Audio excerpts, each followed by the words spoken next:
Mat-tokki tas-7 ta' dalgħodu f'pajjiżna fetħu 742 polling booth f'116 il-post tal-votazzjoni fi 13 il-distrett elettorali madwar Malta u Għawdex. Il-votazzjoni tal-lum hija prattikament il-qofol tal-proċess demokratiku tal-għażla tal-gvern minn dawk li huma eligibbli illi jivvotaw. Gvern li se jkun mobbi bir-responsabilità ta' tmexxija tal-pajjiż għal 5 snin li ġejjin. F'din l-elezzjoni ġenerali huma madwar 340,000 il-persuni li għandhom dritt illi jivvotaw.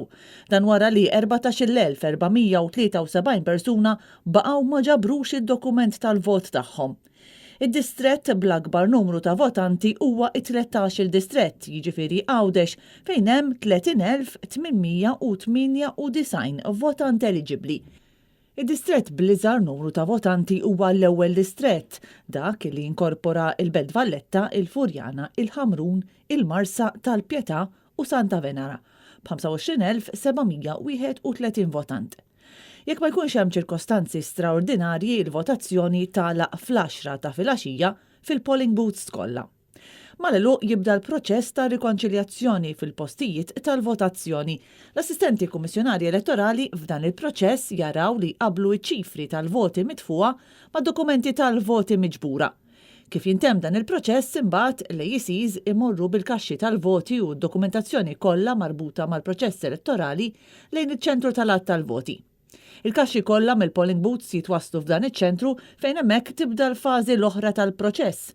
Issir rikonċiljazzjoni mal-ballot paper account u l-kaxxi jitpoġġew fl-strong room. Sa dan it-tant, fl-10 ta' filgħaxija meta jintemm il-ħin allokat tal-votazzjoni fil-polling booths, fin-naxxar fiċ-ċentru tal-att tal-voti jibdew jinfetħu l-ewwel kaxxi tal-voti dawk tal-elezzjoni bikrija tas-Sibt kif ukoll ta' nhar it-Tlieta u l-Ħamis. Jekk kollox jimxi kif suppost, sa 8 tal-ħadd filgħodu jkunu nfetħu il-kaxxi kollha tal-voti biex fid-9 ta' filgħodu jibda l-proċess tas-sorting. Il-proċess tal-att tal-voti din id-darba se jkun differenti minn dak li mdorrin naraw kif se tkun qed tintuża sistema diġitali biex tott il-voti, sistema li ntużat anke fl-elezzjonijiet tal-MEPs.